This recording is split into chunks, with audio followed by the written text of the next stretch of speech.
우리 성도님들 혹시 다른 예수님 안 믿는 분들로부터 이런 질문을 혹시 받아보신 적이 있습니까? 당신은 왜 예수님을 믿습니까? 아니면 다른 사람들은 일요일이 되면 다 들로산으로 바다로 강가로 놀러 가는데 당신들은 왜 일요일에도 쉬지 않고 교회를 가는가? 혹시 그런 질문을 받아보신 적이 있으십니까? 여러분들에게 관심이 없는 모양이군요. 아마 궁금해하시는 분들이 분명히 있을 것이고 또 그런 질문을 받아본 적이 있을 것입니다.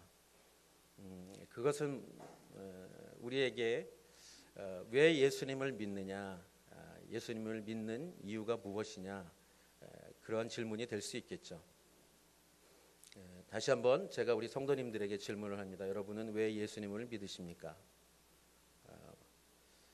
주일날 왜 이 예배 자리에 와 있습니까? 혹시 안 오면 찜찜해서? 그런 남자 성도님들 본 적이 있어요. 그러니까 주일 예배를 안 드리고 어디를 가자니 자꾸 이게 뒤통수가 가렵고 그래서 일찍 첫 예배를 드리고 어디를 갑니다. 그것은 어쩌면 내가 해야 될 중요한 것을 하기 위해서 하지 않으면 찜찜하고 또 그냥 가자니 뭔가 사고를 당할 것 같고 그런 마음이 들어서 예배를 드린다면 뭐 그것도 그래도 다행입니다. 사실은 어떻게 보면 그렇지만 정말 내 안에 내가 오늘 이 자리에 왜 와 있는가, 내가 오늘 하나님을 예배한다라는 그 의미는 무엇인가, 어쩌면 누군가 묻기 이전에 내 스스로 나에게 그 분명한 이유, 그 분명한 목적, 그것을 나에게 아마 얘기할 수 있어야만이 내가 예수님 믿는 것이 무엇인지 또 내가 예수님 믿고 살아가는 그 인생의 중요한 의미가 무엇인지를 분명히 알고 살아가는 것이겠죠. 우리가 22장 오늘 앞에 부분을 읽었는데 지금 사도 바울의 계속 그 사역과 또 복음 전하는 그 과정 속에서 이제 3차 선교 여행을 마치고 아시아 또 마게도니아 헬라 지역에 그 복음을 전하고 세워졌던 이방인 교회들, 그 이방인 교회에서 모은 구제 헌금을 가지고 사도 바울이 형제들과 함께 예루살렘 교회로 오게 되었죠. 그리고 환영을 받고 또 선교 보고를 마친 후에 또 정결 예식과 함께 또 성전에 있었을 때였습니다. 그런데 오순절을 지키기 위해서 소아시아에서 특별히 아마 에베소에서 왔던 사람들일 것 같아요. 성경을 보니까 그들이 바울을 보는 순간 그가 유대인 그리고 율법 성전을 아주 모욕한 자라고 사실은 거짓말을 하죠. 그 거짓말을 그 예루살렘 유대인 그 예루살렘 성전에 와 있던 유대인들에게 그렇게 선동을 합니다. 그 얘기를 들은 유대인들은 사도 바울을 죽이려고 하죠. 그리고 엄청 맞습니다. 그런데 그때 로마 군 천부장이 예루살렘에서 지금 소동이 일어났다, 소란이 일어났다는 소식을 듣고 그것 때문에 달려오게 되었고 그때 사도 바울은 그 천부장을 통해서 보호를 받게 되죠. 죽음의 위기에서 건짐을 받게 됩니다. 그때 사도 바울은 이제 로마군에 의해서 로마군 그 병영 안으로 들어가는 과정 속에 천부장에게 내가 지금 저 유대 사람들에게 좀 얘기를 해도 되겠느냐, 그렇게 얘기했을 때 허락을 받고 얘기하기 시작하는 것이 오늘 본문입니다. 여러분, 우리는 어떤 상황, 어떤 사건, 어떤 일이 우리에게 일어났을 때 근데 그것이 정말 내가 하지 않았는데 내가 잘못한 것이 없는데 내가 한 것처럼, 내가 잘못한 것처럼 되었을 때 우리는 억울하지 않겠습니까? 냉장고에 있는 맛있는 음식을 내가 먹지 않았는데 내가 먹었다고 자꾸 가족들이 뭐라 그러면 얼마나 억울하겠어요. 그럴 때 우리는 변명 내지는 해명을 하려고 하는 것이죠. 지금 사도 바울 같은 경우는 사실은 무슨 죄가 있었겠습니까? 무슨 잘못을 했겠습니까? 그리고 이렇게 매를 맞고 죽음의 위기를 당할 그런 이유가 없는 사도 바울이었습니다. 그리고 그것도 다른 사람들이 아니라 이방인이 아니라 자기의 동족 유대인들로부터 지금 그러한 위기에 처해 있었던 것이죠. 이러는 가운데서도 사도 바울은 오늘 본문을 보고 22장 전체를 보면 자기를 그렇게 죽이려고 하는 그 동족을 향해서, 유대인들을 향해서 그 예수 그리스도의 그 복음을 정말 증거하고 싶었을까? 좋은 마음을 갖고 다가오는 사람이 아니라 나를 핍박하고 고통스럽게 하고 심지어는 죽이려고 하는 내 가족, 내 동족을 바라보면서 정말 복음을 전하고 싶은 그런 마음이 들 수 있을까? 우리 대한민국, 우리 또 국민들이 갖고 있는 감정과 정서 중에 하나가 일본에 대한 어려운 마음, 불편한 마음, 또 때로는 분노하는 마음이 있습니다. 특별히 어떤 일이든지 일본과 관련이 되면 그게 뭐 스포츠 경기든지 어떤 일이든지 우리는 일본은 무조건 이겨야 되는 그런 마음을 갖게 되는 것이죠. 그런데 우리가 러브 소나타를 이제 내년이면 10년째 하게 되는데 매년 1년에 2차례 그렇게 러브 소나타를 하는 그 마음은 무엇이겠습니까?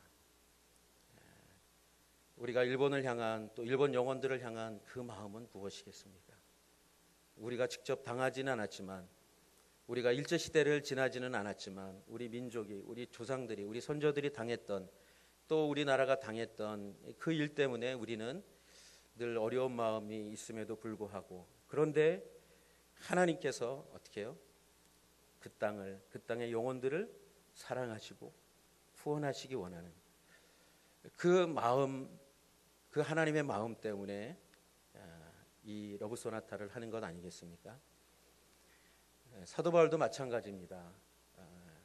동족을 향해서, 그 유대인들을 향해서 자신이 만난 그 예수 그리스도, 자신이 변절자가 아니라, 배신자가 아니라 자신도 똑같이 당신들처럼, 아니면 당신들보다 더 아주 열심히 율법을 지키고 바리새인으로 살기 위해서, 유대교인으로서 살아가기 위해서 하나님께 그렇게 충성했던 내가 어떻게 이렇게 복음을 전하는, 특별히 또 이방인을 위해 복음을 전하는, 복음을 증거하는 사람이 되었는지, 내가 만난 그 예수 그리스도가 나에게 어떻게 오셨는지 그 얘기를 지금 하고 있는 것이죠.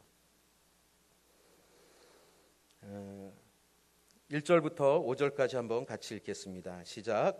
형제들과 어르신 되시는 동포 여러분, 이제 내가 해명하는 것을 잘 들어주시기 바랍니다. 그들은 바울이 히브리 언어로 말하는 것을 듣고는 이내 조용해졌습니다. 그러자 바울이 계속 말했습니다. 나는 길리기아 지방의 다수에서 태어난 유대 사람이지만 이 도시에서 자랐습니다. 나는 가말리엘의 지도 가운데 우리 조상들의 율법으로 엄격한 훈련을 받았고 오늘 여기 모인 여러분 못지않게 하나님께 대한 열심이 있었습니다. 그래서 나는 이 도를 따르는 사람들을 죽이기까지 핍박하며 남녀를 가리지 않고 모두 잡아다가 감옥에 집어넣었습니다. 그것은 대제사장과 모든 공회원들이 증언할 수 있을 것입니다. 나는 심지어 그들로부터 다메섹에 있는 형제들에게 보낼 공문을 얻어냈고 그곳에 있는 신자들을 붙잡아 예루살렘으로 데려와 처벌받게 하려고 다메섹으로 떠났습니다. 여러분, 사도 바울의 이 고백은 자신이 얼마나 유대 교인으로서, 율법학자가 되기 위해서 바리새인으로, 정말 바리새인 중에 바리새인으로 살고 싶어서 그가 얼마나 열심히 치열하게 살았는지를 얘기하고 있는 것입니다. 그리고 또 얘기하죠. 공회원의 모든 대제사장, 공회원들이 그것을 분명히 증언할 수 있다. 자신이 그렇게 살았다는 거에서. 여러분, 사도 바울은 유대교인으로서, 바리새인으로서 그가 하나님을 믿을 때 대충 믿지 않았다라는 것입니다. 그냥 하나님의 그 말씀을 대충 지키고, 그리고 그냥 그 유대교인으로서 그냥 대충 신앙생활한 것이 아니라 정말 열심히, 그리고 그 당시에 모든 이스라엘 사람들이 우리의 랍비라고 칭송한 그 가말리엘 밑에서 율법을 배웠다라는 거예요. 그리고 그는 다소에서 유대인으로 태어났고, 그리고 예루살렘에 와서 그렇게 공부를 한 것이죠. 자신의 그 출신 성분, 자신이 그렇게 수고하고 애썼던 것, 그리고 그 열심이 얼마나 컸는지 그 유대교에 대적했던 예수 믿는 그 사람들을 어떻게 해요? 잡아다가 남녀 모두 할 것 없이 옥에 가두었다, 이렇게 얘기를 합니다. 사랑하는 성도 여러분, 여러분은 예수님을 믿을 때 어떻게 믿고 계십니까? 대충 믿고 계십니까? 열심히 믿고 계십니까? 사도 바울은 왜 그렇게 했을까요? 왜 그렇게 열심히 믿었을까요? 그렇게 하는 것이 하나님을 믿는 것이라고, 그렇게 하는 것이 하나님께 영광을 올려드리는 것이라고, 그렇게 살아내는 것이 하나님의 뜻대로 사는 것이라고 그는 배우기만 한 것이 아니라, 아는 것으로 끝난 것이 아니라 어떻게 해요? 행동하는, 실천하는 유대인이었다라는 거예요.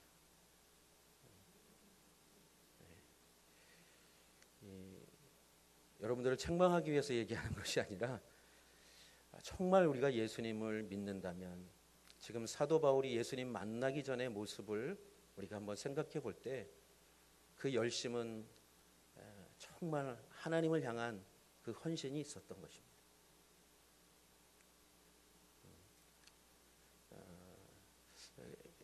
그래서 심지어는 사람을 잡아 옥에 가두고, 나중에 후반부에 나오지만 어떻게 해요? 스데반이 죽을 때 그때 그 현장에서 그 죽음을 지켜보았다.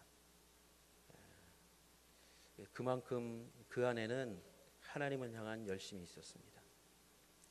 사랑하는 성도 여러분, 예수님을 믿을 때 적당히 믿지 않기를 주님의 이름으로 축복합니다. 나에게 생명을 주신, 나에게 영생을 주신, 나를 하나님의 자녀 삼으신, 나의 모든 죄를 다 깨끗게 하신 그 주님이 나의 주님이라면, 그분이 정말 나의 생명이고 나의 모든 것이라고 내가 믿는다면, 우리가 이 땅에 살아가는 동안 그냥 적당히 믿는 신앙생활, 적당히 믿는 예수 그리스도가 아니라 정말 온 마음을 다해 주님을 믿고 그 주님을 섬기는 우리 성도님들이 되시기를 주님의 이름으로 축복합니다.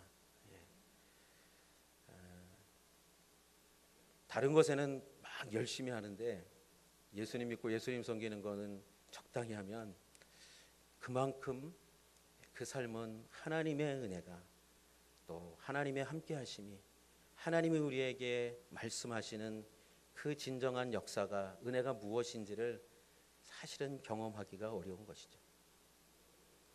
여러분, 예수님을 사랑한다라는 것은 무엇이겠습니까? 어저께 OBC 요한복음 함께 공부하면서 그 말씀을 나눴는데, 예수님 말씀대로, 예수님께서 주신 그 계명대로 살아내는 거예요. 예수님 사랑하는 것은 추상적인 것이 아닙니다. 그냥 개념적인 것이 아닙니다.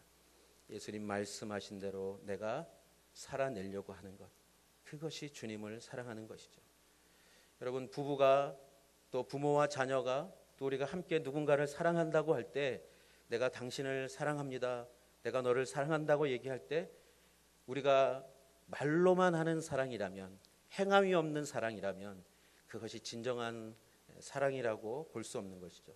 만일 부모가 자녀를 향해서 내가 너희를 사랑한다고 얘기하면서도 자녀를 향해서 아무것도 해주지 않는다면, 부모로서 자녀를 위해서 무엇인가 헌신하고 또 그 자녀가 잘 자랄 수 있도록 또 성장할 수 있도록 아무런 어떤 것도 하지 않는다면 그게 정말 부모가 자녀를 사랑하는 것일까요? 그렇지 않다라는 것을 우리 너무도 잘 알 것입니다. 여러분, 부부가 함께 사랑한다고 할 때 그 사랑하는 것은 무엇이겠습니까? 우리 남편들이 아내들한테 끊임없이 듣는 질문이 있죠. 당신 나 사랑해? 이제 요즘은 그 말도 안 하십니까? 당신 나 사랑하냐고. 그러면 남편들의 거의 공통적인 대답, 그걸 꼭 말로 해야 하냐고. 말로도 해야 되고요, 행동으로도 해야 되는 거예요. 근데 사실 말도 안 하고 행동도 안 하는 분들이 사실 좀 더 많은 것 같아요. 제가 이렇게 얘기하니까 어떤 성도님이 그러시더라고요. 목사님 얘기를 저희들 얘기처럼 하지 않았으면 좋겠습니다. 그 얘기를 듣는 순간 굉장히 찔렸어요. 여러분, 예수님을 믿고 살아간다라는 것은 그냥 내가 예수님 믿습니다, 이것이 아닌 것이죠. 주님이 정말 기뻐하시는 것, 주님이 나에게 주신 그 사랑을 내가 즐거워하는 것, 주님의 말씀대로 그 진리대로 살아가는 것이 나에게 가장 큰 기쁨이 되어 내가 그렇게 살아가고 싶은 그 마음으로 하루하루를 살아가는 것, 그것이 주님을 사랑하는 것이죠. 주님을 믿고 살아가는 것이죠. 사도 바울은 비록 아직 예수님을 만나기 전에 하나님의 뜻을 제대로 알지 못했고 율법을 공부하면서도 하나님의 마음을 다 깨닫지 못했기 때문에 비록 잘못된 길을 가고는 있었지만 그의 열심과 그의 헌신은 정말 본받을 만한 것입니다. 여러분, 그래서 자기가 예수님 믿기 전에 어떠한 사람이었는지 그렇게 얘기하는 것이 지금 사도 바울은 자기를 자랑하기 위해서 하는 게 아니에요. 나는 정말 이런 사람이었는데 나는 정말 죄인이었다, 이 얘기를 하고 싶은 거예요. 내가 그렇게 애를 썼는데도 나는 결국 내가 율법을 통해서 구원을 얻을 것이라고, 정말 훌륭한 바리새인 율법학자가 될 수 있다고 믿고 그렇게 살았는데 그것은 잘못된 길이었다. 내가 당신들보다, 여러분들보다 더 그렇게 살았는데 그 길은 진리가 아니었다, 이 얘기를 하고 싶은 거예요. 그 안타까운 심정이 있는 것이죠. 그래서 우리 6절부터 한번 보겠습니다. 6절부터 9절까지 시작. 내가 다메섹에 가까이 다다르자 정오쯤 됐는데 갑자기 하늘에서 밝은 빛이 내 주위를 둘러 비추었습니다. 내가 땅에 풀썩 쓰러졌는데 한 음성이 내게 말씀하시는 것이 들렸습니다. 사울아, 사울아, 내가 왜 나를 핍박하느냐? 내가 물었습니다. 주여, 당신은 누구십니까? 그분이 내게 대답했습니다. 나와 함께 있는 사람들은 빛은 보았지만 내게 말씀하시는 분의 음성은 알아듣지 못했습니다. 지금 어떻게 예수님이 자신에게 찾아오셨는지 그 얘기를 하고 있습니다. 6절에 나는 내가 다메섹에 가까이 다다르자 정오쯤 됐는데 갑자기 하늘에서 밝은 빛이 내 주위를 둘러 비추었다.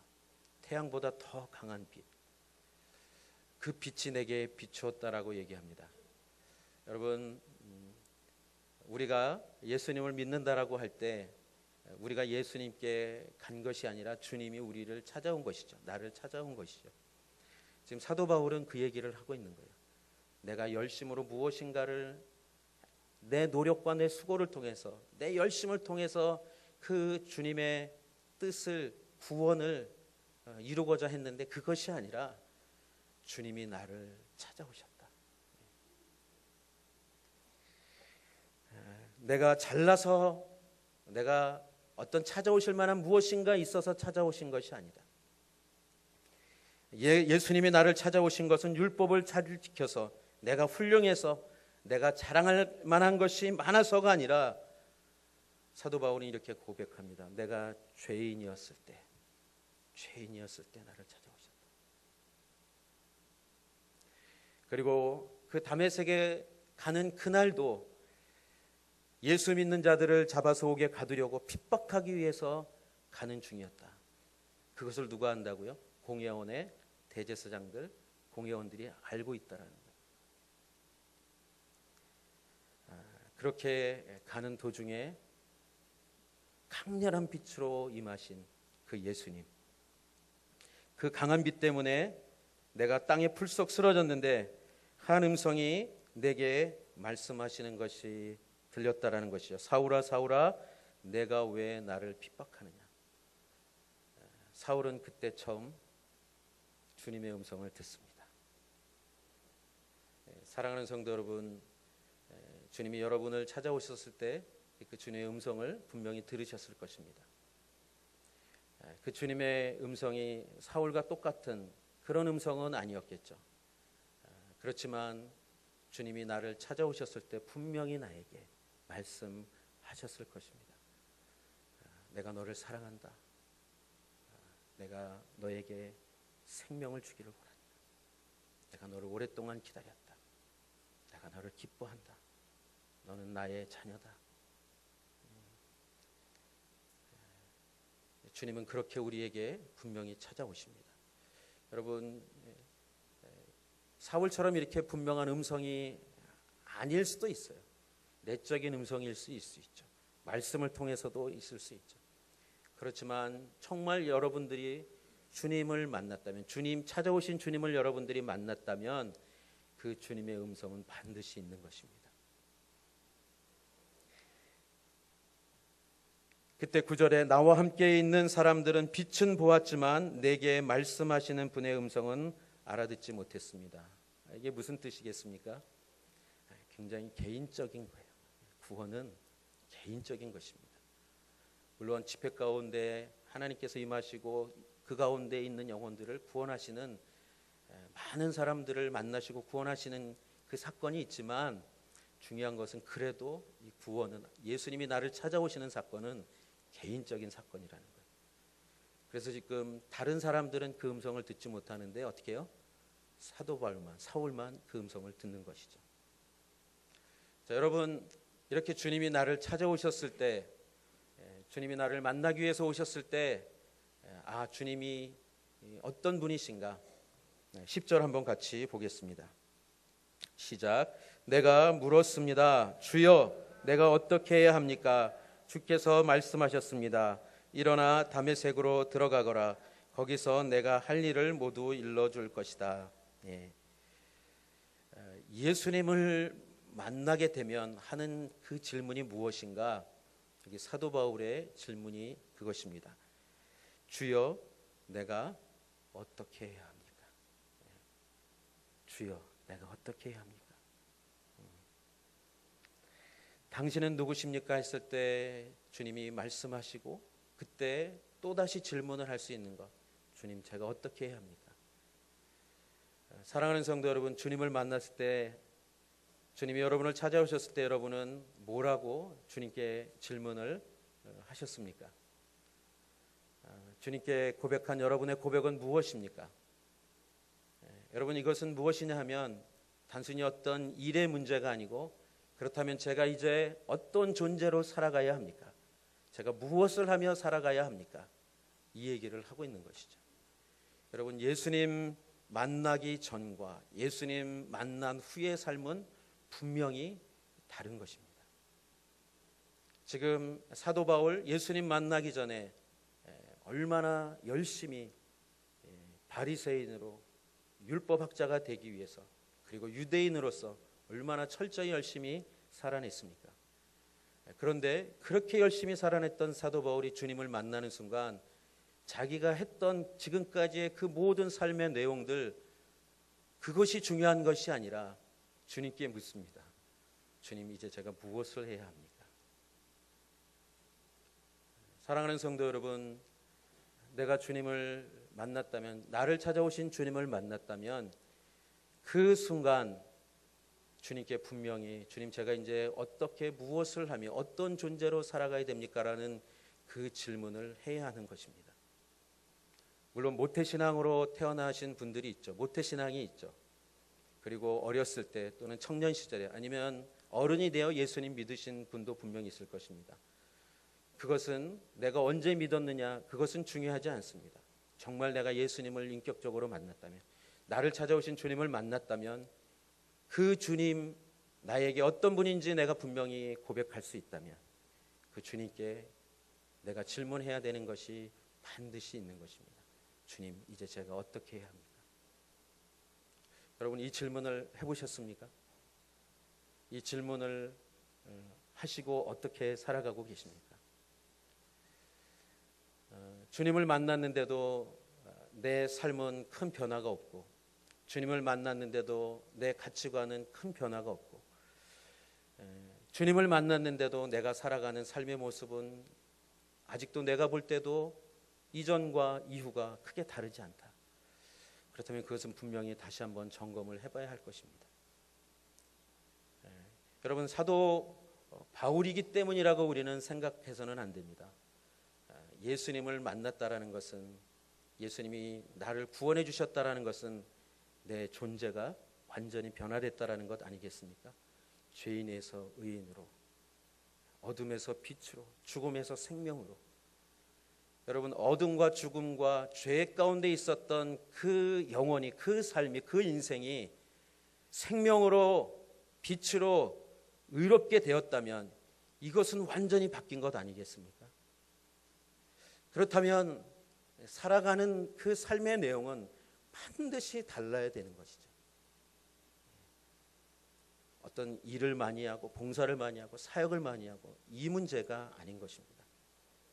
내가 생각하고 우리가 살아가는 일상의 모든 한 부분 한 부분, 여러분 먹고 살아가는 부분부터 시작해서 우리가 가정을 이루고 살아가는 것, 공부하는 것, 직장 생활하는 것, 그 모든 한 가지 한 가지에 있어서 내가 어떻게 살아가야 되는가.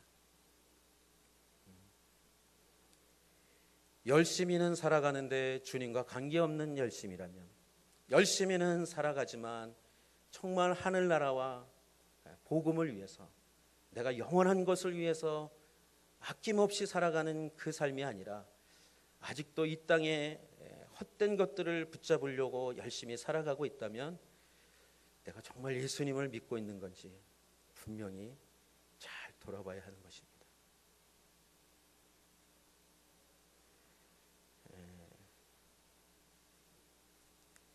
주님, 내가 어떻게 해야 합니까? 지금 사도 바울은 자신의 동족 유대인들에게 자신이 왜 이렇게 살아갈 수밖에 없는지, 그들이 볼 때 죽이고 싶을 만큼 유대교를 배신하고 변절하고 그가 어떻게 그렇게 하고 있는지 그것을 얘기하고 싶은 거예요. 여러분, 내가 그렇게 중요하게 여기고 붙들어 왔던 그것이 아니라 여러분, 예수님을 만나야 합니다. 예수님을 믿어야 합니다. 이 얘기를 하고 싶은 거예요.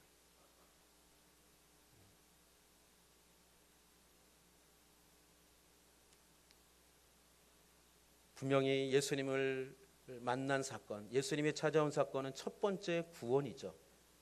우리에게 생명을 주시는 그 사건입니다. 그렇지만 우리가 그 구원받은 존재로서 어떻게 살아가야 되는지, 제가 늘 말씀드리지만 여러분, 그리스도인으로 살아간다라는 것은 어떤 이 세상에서 사람들이 얘기하는 그 중요한 것을 가지고 살아가기 위한 그 삶이 아닙니다. 그것을 취하고 그것을 얻기 위한 삶이 아닙니다. 한때 우리나라에 잘못된 그 신학이 있었죠. 성공해야지, 잘 돼야지, 부를 가져야지, 부자가 돼야지 그게 예수님을 믿는 확실한 증거다. 예수님은 우리에게 그런 축복을 하나님 우리에게 주신다. 틀리지 않습니다. 하나님은 그런 복을 분명히 주실 수 있는 분이십니다. 하지만 그것이 예수님 믿는 중요한 이유는 아니라는 것이죠. 근데 우리는 아직도 그 영향 속에 살아가고 있어요. 여러분, 사도 바울이 예수님 만나고 어떠한 삶을 살아냈는지 우리가 지금 사도행전을 통해서 계속 보고 있지 않습니까? 매를 맞아도, 감옥에 갇혀도, 빌립보서 수요일날 저녁에 나누고 있지만 감옥에 갇혀서 빌립보 교회 성도들에게 편지를 쓰면서도 항상 기뻐하십시오. 주님 안에서 기뻐하십시오. 주님 때문에 우리는 기뻐하며 살아가는 인생입니다. 우리 안에 고난이 와도, 때로는 우리에게 질병이 내 몸에 정말 고통스럽게 다가와도, 여러분, 내가 해결할 수 없는 인생의 여러 가지 문제들이 일어나도 그것 때문에 우리는 절망하거나 낙담하거나 염려하거나 거기에 묶여 살아가는 인생이 아닙니다. 예수 그리스도가 우리 안에 있기 때문에, 내 안에 있기 때문에, 그분이 내 삶의 가장 중요한 존재의 이유고 목적이기 때문에 나는 기뻐하고 기뻐하는 것입니다. 사랑하는 성도 여러분, 우리 성도님들의 마음 가운데 정말 이 기쁨이 충만해질 수 있기를 주님의 이름으로 축복합니다. 지금 사도 바울은 동족을 향한 안타까운 그 심정이 있는 거예요. 그래서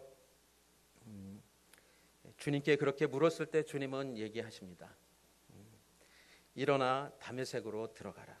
거기서 내가 할 일을 모두 일러줄 것이다. 11절, 그 빛의 광채로 인해 내 눈이 멀게 돼 함께 있던 사람들이 내 손을 잡고 다메섹으로 데려다 주었습니다. 눈이 멀었어요. 빛이 너무 강했기 때문에. 여러분, 우리가 이렇게 눈을 한번 감으면 아무것도 보이지 않죠. 내가 이렇게 보던 것을 눈을 감으면 보이지 않습니다.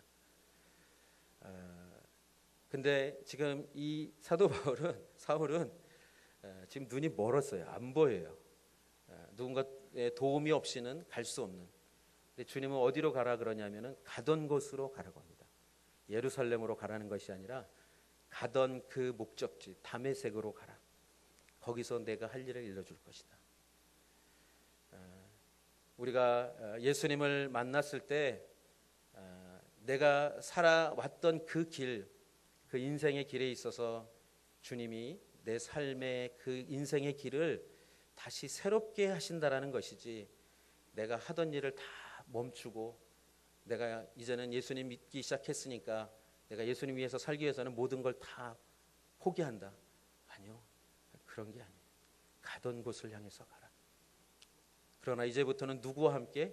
예수 그리스도와 함께 주님 안에서 그 길을 걸어가라고 얘기하는 것입니다. 가끔 예수님 믿고 이렇게 확 변화돼서 이제 신학 공부하시는 분들이 계시죠. 그건 분명히 하나님의 부르심이 있기 때문에 가는 것일 것입니다. 그렇게 가시는 분들은 또 가야 되는 것이죠. 그렇지만 중요한 건 내가 지금 살아온 이 삶의 여정, 이 길, 주님께서 가라고 하시는 그 길을 계속 가는 것이 중요한 것이고, 그 가운데 하나님께서 무엇을 해야 되는지 말씀해 주신다라는 거예요. 우리 여성분들은 예수님 믿고 너무 은혜가 충만하면 막 하던 일을 다 뒤로 하고 너무 막 깊이 막 들어가는 때가 있죠. 물론 잠시는 괜찮습니다. 근데 가끔 보면 너무 지나칠 때가 있어요. 집안도 돌보지 않고 가족들도 돌보지 않고, 그래서 그것은 아닙니다. 내가 가정 안에서 가족과 함께, 우리 남성들도 마찬가지예요. 너무 열심히 막 신앙생활하는 것은 좋지만 내가 해야 될 일, 내가 감당해야 될 것, 내가 남편으로서, 아버지로서, 또 내가 직장에서든지 해야 될 그 일을 어떻게 해요? 충성되게 해야 되는 거예요. 그 가운데 어떻게 해야 되는지, 지금까지 내가 해왔던 그 가치관, 그 삶의 모습과는 다른, 내 안에 예수님이 계시기 때문에 이제는 다른 모습으로 그 삶을 살아내야 된다라고 말씀하는 거예요. 그러면서 사도 바울이 눈이 멀었다라는 것은 뭐예요? 이제는 이전에 살았던 그 삶에서 새롭게 하나님을 보고 가야 된다라는 것을 말씀하고 있는 것입니다.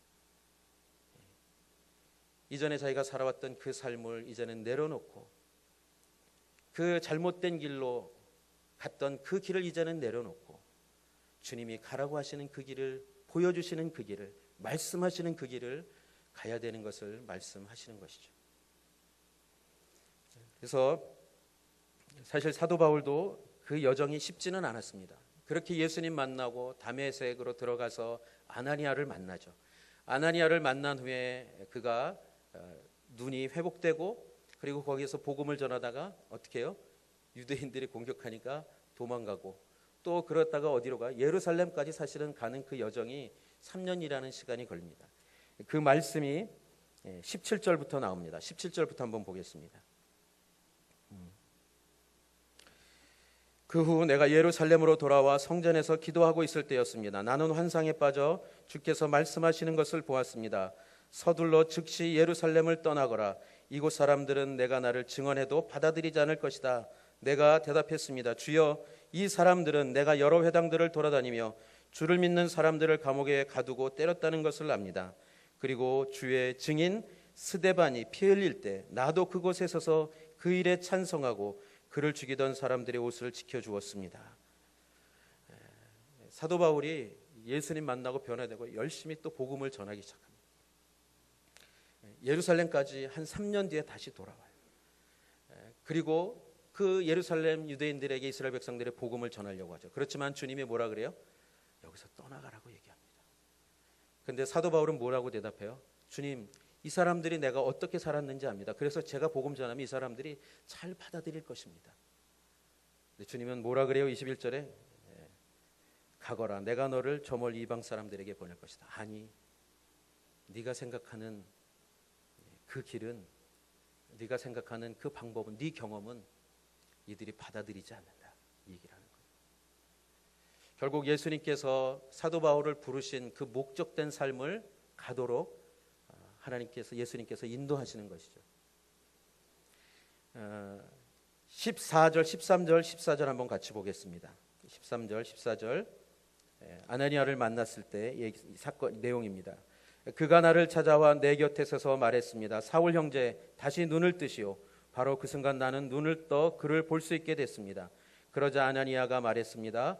우리 조상들의 하나님께서 당신을 선택해 그분의 뜻을 알게 하시고 의로우신 그분을 보게 하시고 그분의 입에서 나오는 음성을 듣게 하셨습니다. 그리고 15절, 당신은 보고 들은 것을 모든 사람에게 전하는 예수의 증인이 될 것입니다.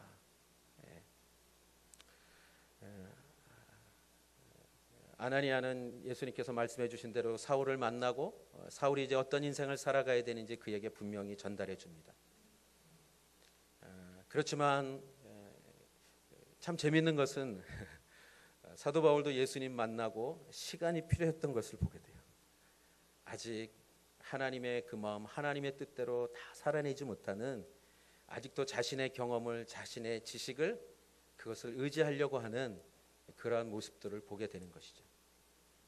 모든 사람의 증인이 될 것이다라고 하신 그 얘기를 들었을 때 그렇게 열심히 살았던 사도 바울은 또 복음을 위해서 주님을 만난 그 사건을, 그 은혜를 증거하려고 합니다. 여러분, 자기 비전이 아니라 하나님께서 말씀하시는 것을 해야 된다고 지금 얘기하는 거예요. 우리는 예수님 믿고 나면 막 내 열심, 내 열정, 내가 하고 싶은 것, 교회를 위해서 또 복음을 위해서 막 내가 하려고 하는 게 있어요. 내가 예전에 이렇게 했던 것, 내가 그동안 공부했던 것, 내가 가지고 있던 지식, 경험, 이것을 의지해서 이것을 붙들고 하나님의 일을 해보겠다고 막 열정을 가지고 헌신할 때가 있죠. 그런데 주님은 그것이 아니라 이제 그 멀었던 눈을 다시 떠서 보게 된다라는 것은 하나님께서 보여주시고 하나님께서 말씀하시고 하나님께서 인도하시는 대로 가라고 그렇게 사도 바울에게 말씀하시는 것입니다. 사도 바울이 그래서 그의 서신서에서 그러한 내용들을 다 고백하는 것이죠. 나중에 내 뜻대로 내 마음대로 하는 것이 아니다. 주님께서 보여주시고 인도하신 대로 가는 것이다. 사랑하는 성도 여러분, 우리는 분명히 예수님을 만나고 그리스도인으로 이 땅에 살아갑니다. 그런데 그 부르심은, 그 만남은 증인으로서의 삶을 살아가라고 얘기하고 있는 것이죠. 그 증인으로서의 삶은 무엇이겠습니까? 예수님이 어떤 분이신지 내가 입술로 말로 증언하는 것뿐만 아니라 내 삶의 헌신을 통해서 그 주님이 얼마나 존귀하신 분이신지, 그분이 우리에게 어떤 분이신지를 보여주라고 말씀하시는 것입니다. 우리가 하루하루를 일상을 살아가면서 내가 무엇을 위해 살아가는지, 여러분 가정을 위해서, 가족을 위해서 열심히 살아가십시오. 하지만 그것이 전부가 되지 않기를 바랍니다. 내가 주어진 일을 직장에서 열심히 하는 것 최선을 다해서 하십시오. 그렇지만 그것이 전부가 되지 않도록, 그것이 목적이 되지 않기를 바랍니다. 우리 교회 교사분들 계시죠? 우리 선생님들 학생들을 가르칠 때 교사로서 그 일을 충실히 성실하게 최선을 다해 책임을 다하시기를 바랍니다. 하지만 그것이 전부가 아니기를 바랍니다. 물론 도덕적인, 윤리적인 이 사회에서 필요한 그러한 사람으로 잘 살아가도록 가르쳐야 되겠죠. 하지만 내가 만난 예수 그리스도를 증거하는 것, 내가 만난 그 예수님이 어떤 분이신지를 전하는 것, 여러분 우리는 그 일로 부름을 받았다라는 것을 기억하시기 바랍니다. 저는 목사로서 그 일을 하는 것이고, 우리 성도님들은 삶의 현장 곳곳에서 그 증인으로서 살아가는 것입니다. 여러분, 누군가 여러분에게 물어올 때 당신은 왜 예수님을 믿습니까? 당신이 예수님을 믿는 이유는 무엇입니까? 라고 물어볼 때 여러분들이 분명한 그 대답을 할 수 있기를 바랍니다. 그 대답을 할 준비가 되어 있지 않다면 이제부터 준비하십시오. 그리고 그들에게 예수 그리스도가 왜 구원자이신지, 그분을 왜 믿어야 하는지, 그것을 분명히 전할 수 있기를 바라는 것입니다. 지금 사도 바울은 그동안 이방인의 사도로 수고하고 했었지만 사실은 동족에 대한 그 안타까운 마음이 누구보다 강했던 사람. 그래서 이 마음을 이렇게 나누는데, 사실 22절을 보면, 22절 23절을 보면 어떤 일들이 일어나면, 사람들은 바울의 말을 이 대목까지 듣고 있다가 소리 높여 외쳤습니다. 저 사람을 세상에서 없애버리자. 저런 놈은 그냥 살려둘 수 없다. 그들이 소리를 지르고 자기 옷을 벗어던지며 공중에 흙을 뿌렸다라고 기록하고 있습니다. 여러분, 예수님을, 복음을 전할 때 유대인들의 반응입니다. 자신들이 믿고 있는 잘못된 그 신념, 그 신앙 때문에 진리를 보지 못합니다. 하나님을 보지 못합니다. 여러분, 세상은 얼마든지 이럴 수 있다는 걸 기억하십시오. 그럴 때 사도 바울은 어때요? 두려워하지 않았다라는 거예요. 복음을 위해서라면, 예수 그리스도를 위해서라면 죽음을 두려워하지 않고, 그리고 이 이후에 계속 자신이 어떻게 예수님을 만났고 왜 그 예수님을 위해 살아가는지, 왜 예수님을 믿어야 되는지 수많은 사람들 앞에서 증언하고, 그러다가 로마까지 가는 것 아니겠습니까? 사랑하는 성도 여러분, 증인, 증언, 증거, 이것은 쉬운 것은 아닙니다. 아니요, 어려울 수 있습니다. 때로는 모욕과 수치를 당할 수 있습니다. 하지만 내 안에 정말 예수 그리스도 그분이 나의 구원자시고 나의 모든 것이 되심을, 그분만이 생명이신 것을 내가 분명히 믿는다면, 그분 외에는 구원이 없고 생명이 없다라는 것을 내가 분명히 믿는다면, 내 안에 그 생명 때문에, 그 은혜 때문에 내가 가장 가치 있는 삶을, 가장 존귀한 삶을 살아가고 있다면, 그 생명이 없는 사람들은 결국은 멸망과 심판밖에 없다라는 것을 내가 분명히 믿는다면, 여러분, 내가 증언하지 않고 증거하지 않고 전하지 않고는 살아갈 수 없는 것입니다. 이번 한 주간 어떠한 형편에 있든지 누구를 만나든지 이 증언, 이 증인의 삶을 살아가시기를 주님의 이름으로 축복합니다. 기도하겠습니다.